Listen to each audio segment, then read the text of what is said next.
be with you. and with your spirit. A reading from the Holy Gospel according to Mark. Glory to you, O Lord.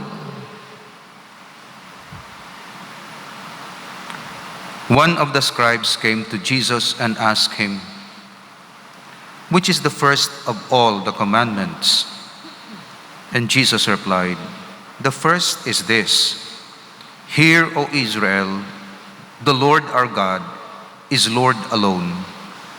You shall love the Lord your God with all your heart, with all your soul, and with all your mind, and with all your strength. The second is this: You shall love your neighbor as yourself. There's no other commandment greater than these." The scribe said to him, "Well said, teacher.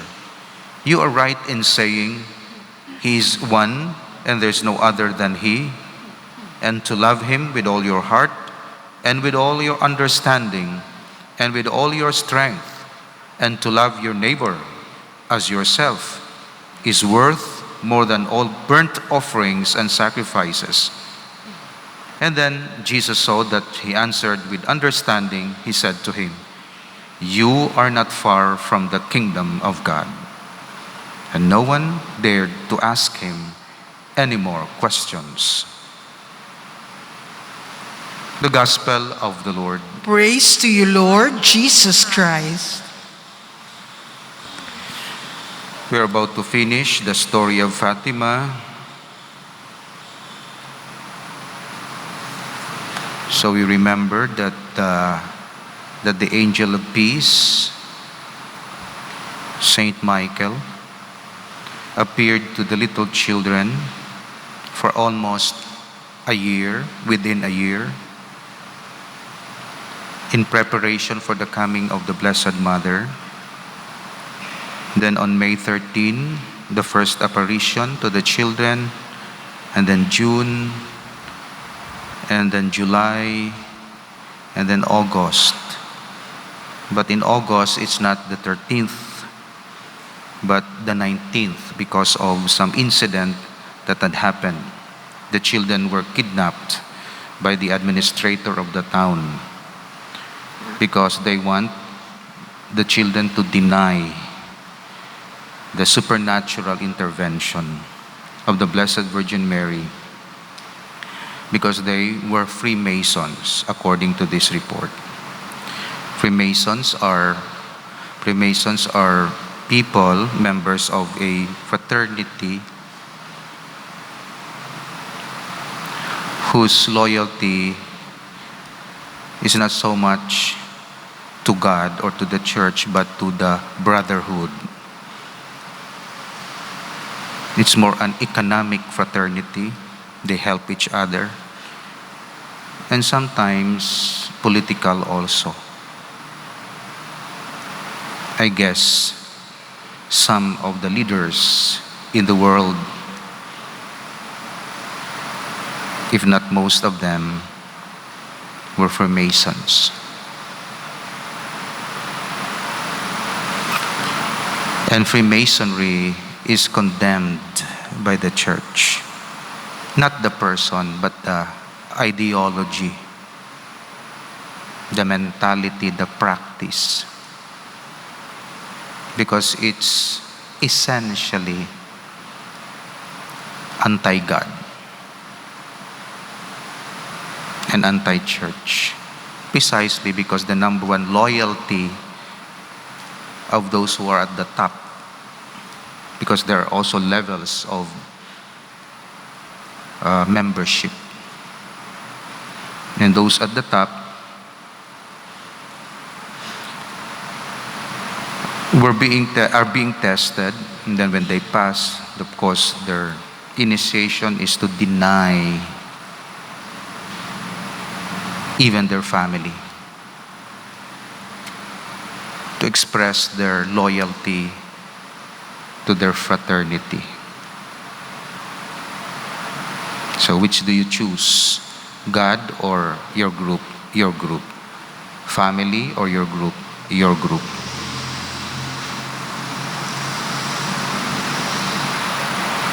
That's why Fatima, I guess, warns the people about this. It's not only atheism in Russia, but also Freemasonry in the US and even in Europe.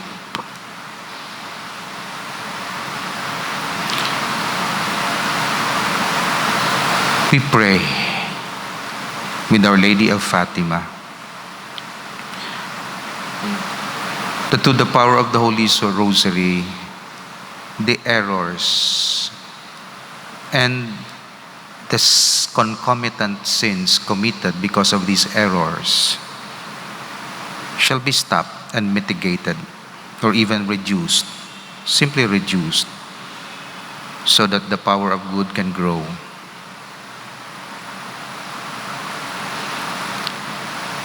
So this kind of mentality has already penetrated the universities and even Catholic universities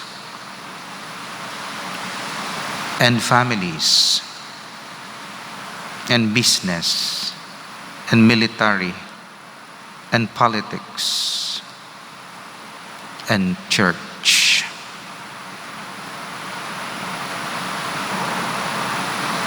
That's why we have to pray with the Blessed Virgin Mary. That's the part of warning, the warning given to the children and even to the whole world, because the children were representatives of humanity. Conversion, which is personal, consecration of Russia, and communion on first Saturdays, which is more political, and prayer and sacrifices for the church. Most especially, the Holy Father had much to suffer, according to the secret of Fatima.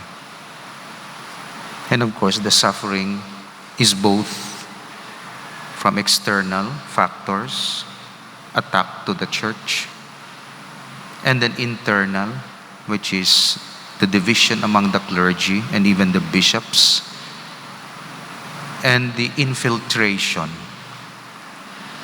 of modernism, even in our liturgy, the practice of our prayer, even in the Mass, the way you dress up, you prepare yourself, the songs, in the lack of piety on the part of the ministers, lack of preparation on the part of people. We celebrate baptism, but we know that's lack of preparation. Much time is given to prepare for food and celebrations after baptism. But we do not prepare the people, and they do not prepare themselves for spiritual grace. More of the external preparations rather than interior preparations.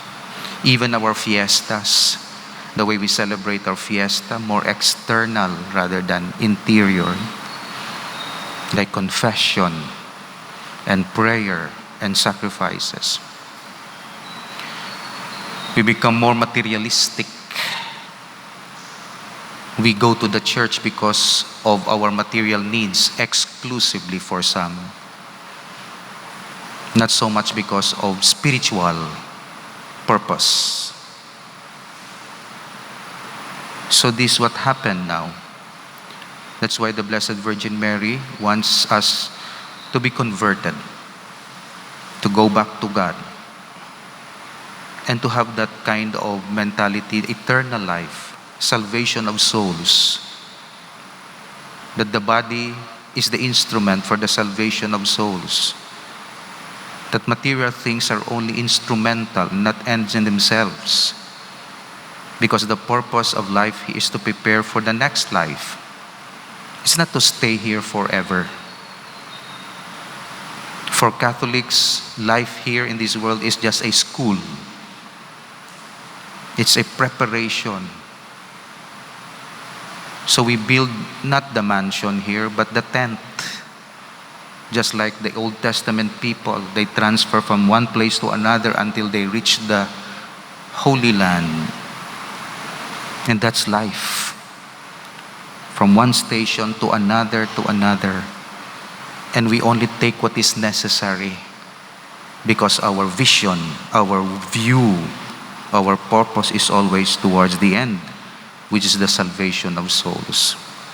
Now they cut off the people from this concept of salvation of souls, and they just simply build the Tower of Babel. Science, science, science, science, science. Innovations, creations, inventions, etc. Beauty and strength and food and pleasure and sex. And then tomorrow, we will die. And what will happen to our soul? That's why the Blessed Virgin Mary reminds us that there is a reality of heaven and reality of purgatory and reality of hell. The more you meditate on the life to come, the more you become genuine in the present moment. It's not the separation of the heavenly realities and the earthly realities, but rather the earthly realities become meaningful and more relevant because we use them as tools, as tent, as instrument to attain eternal life. That's why the church militant prepares the people for the church triumphant. That's the purpose of the church militant in this world. That's why we have the church here, because we will enter into another level of church, which is church triumphant. And the quality of life in this world will be extended to the other world. If you are bad, then you will be bad forever once you pass through the door of death. If you are a good citizen of this world, you will be a good citizen of the world to come. So it's not a separation of daily life from the heavenly realities. So it's hindi tuod. Nga kung manumdum kita ka mga muyo kita parte sa langit, nagamenos ang aton pagka-citizen in this world. Because there are proofs nga ang mga tao nga maayo ang kabubuton kay gapreparar sila sa langit, maayo sila nga neighbor sa community. Ang mga tao nga maayo ga preparar sa pihak nga kinabuhi, generous sila, forgiving sila, understanding sila. Hindi sila selfish. Kaya ginatudlo sang kabuhi sa pihak is hindi ka mangin selfish, kag self-centered. Pero ang mga ideologies gina-paint nila, yang religion is opium of the people. Ga-hallucinate lang ang people. It's not real. There's heaven. No, there's no heaven. Because it's just real. It's an hallucination.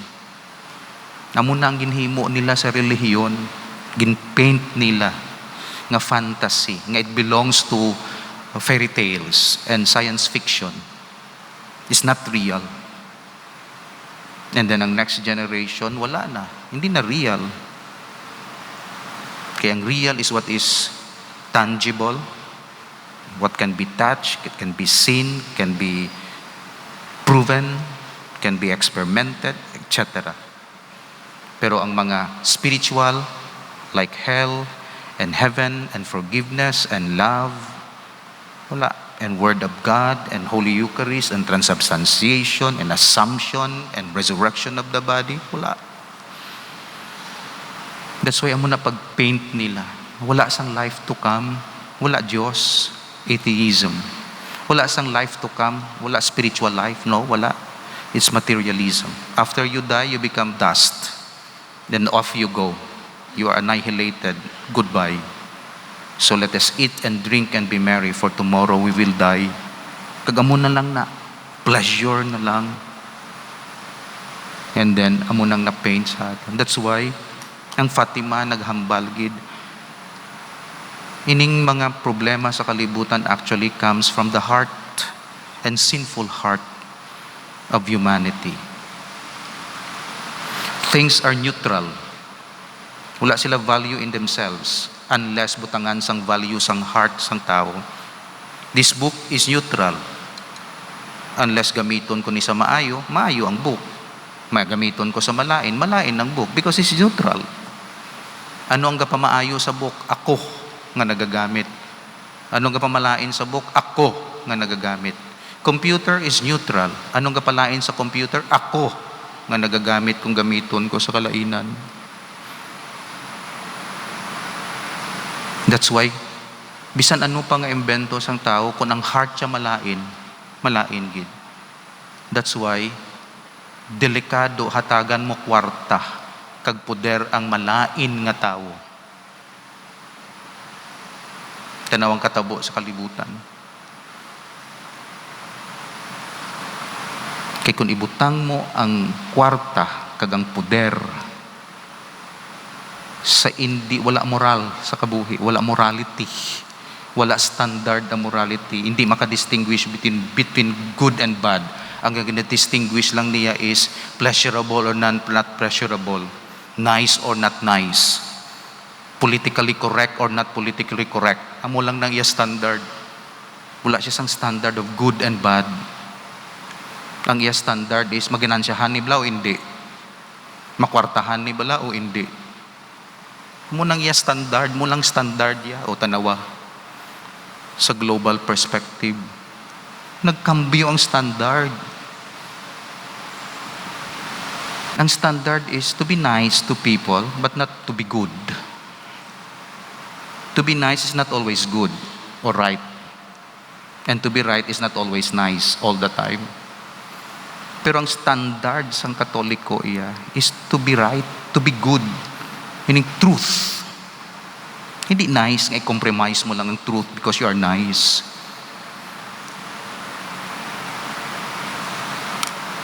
Amo na ginalutsan kita sang COVID. Kaya may mga standard nga what is not, ang standard natin is not what is right. Ang standard natin is what is nice. Lusot COVID.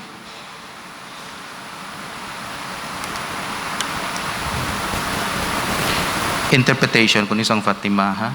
Wala ko sang mga ginaigo ay na-insulto nga tao. Kay hambal sang Fatima, moral life. Ang standard is moral. Not any other. It's not profit. It's not pleasure.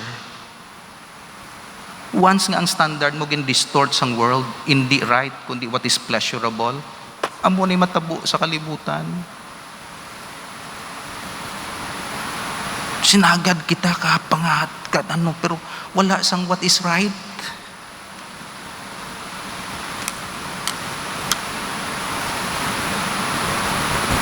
Gin-deny, gina-reject. Diin ang right, dira sa Diyos, dira sa spirituality, dira sa Ten Commandments. Amo nang right. Munang moral. How do you find good? Define good. Good is pleasurable? No. Good is profitable? No, not all the time.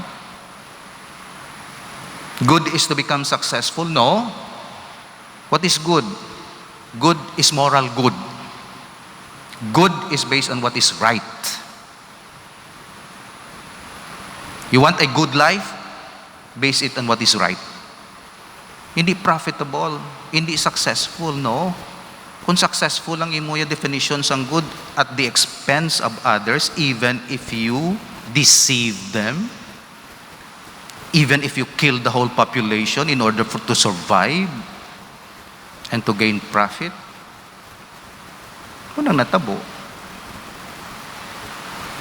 That's why ang mahal nga birhen nag-remind gid, makasurvive kita basta may conversion to what is good. Love God with all your heart and with all your soul, and love your neighbor as you love yourself. Sa amo ini nga order, love God, love your neighbor, love yourself. Kung may disorder ka dira, love yourself and then love your neighbor, and then ginkuha mo ang love of God, amo ning guwata. So, di mo paktan. Kaya may mga nagaginansya dito sa level, isang kusunin. Doon di ko kayo intindi, gagamuna ko, doon nagamuhan ako. May mga sinuna to, gabi na sulay na sila sa US, kung ano, tira. Sila nga atong big brother mo. Sila, they have the technology, they have the information, they have the power, they have the decision. Hindi nila makadecide. Kaya tungod, hindi right ang standard. Kundi economic o political o kung ano dira. That's why expect masigi pa ni. Pray, therefore, hambal sang Birhen. Diriho sa Fatima sa August 14. Niya pray for the conversion of sinners. Ti akon prayer kung kaisa sa akon needs, sa akon family, protectionan sila, muni sila, kinanglan may ubra sila, hindi sila mabudlayan. Nami para pero gakalipat ka nga to convert them. That's why dugang ta na subong. May naming aware kita ginambal nyo man na, pero more aware kita na maidugang ka ginapangayo ang Fatima. Pray for the conversion of sinners. Kung sinners, hindi sila, kundi kita. Kita tanan, huwag magambal ako sinners, di kuya sinners. No, kita pray for the conversion of sinners. Amoy ng message sang August 19 ng apparition. Sige, hambal sang Mother, Blessed Mother.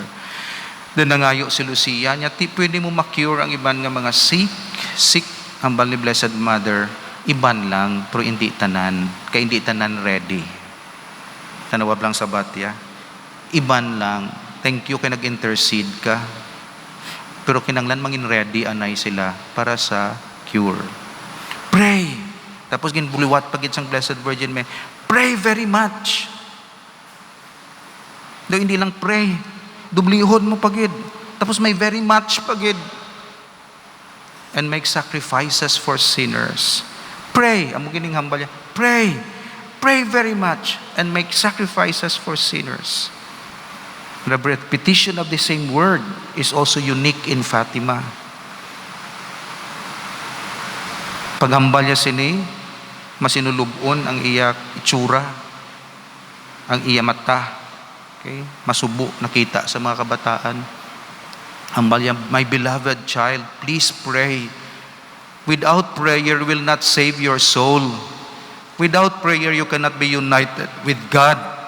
And you cannot receive His graces. Kahit hindi ka preparado mo, kaya kaga-pray, paano mo ma-receive? Disconnected ka man sa Diyos. Pray. You don't pray enough, my child. Please double your prayers. Not so much in quantity, but in quality.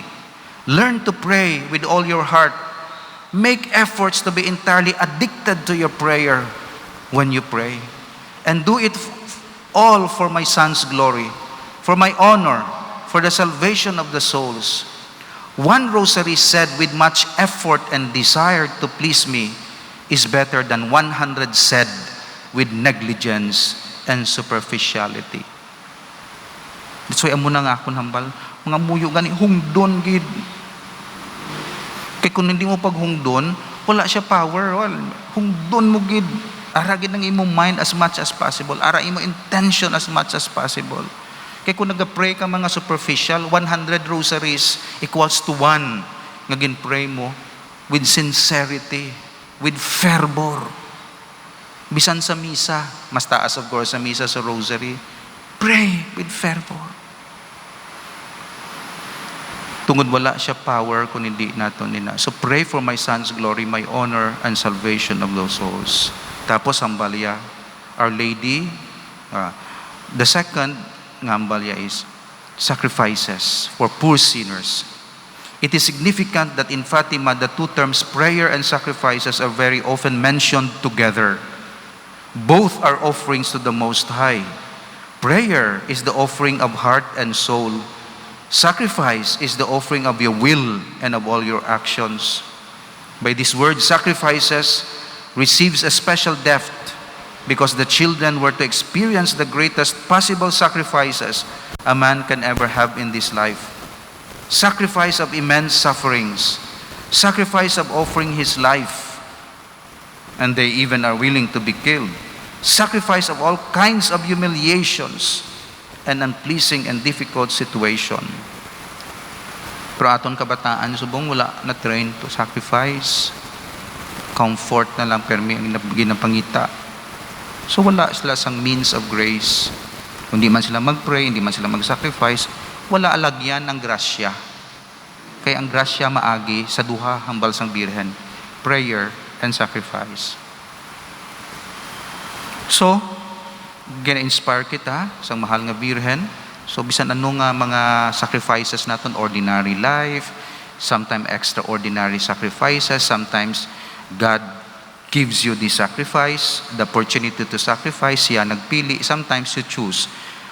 Ngakadlaw gani ako diri, gayuhom ako, sa mga bataan, kay ginahigtan nila ila lawas sang lubid para nga mag-sacrifice sila. Kay di sila kabalo kung paano sila mag-sacrifice.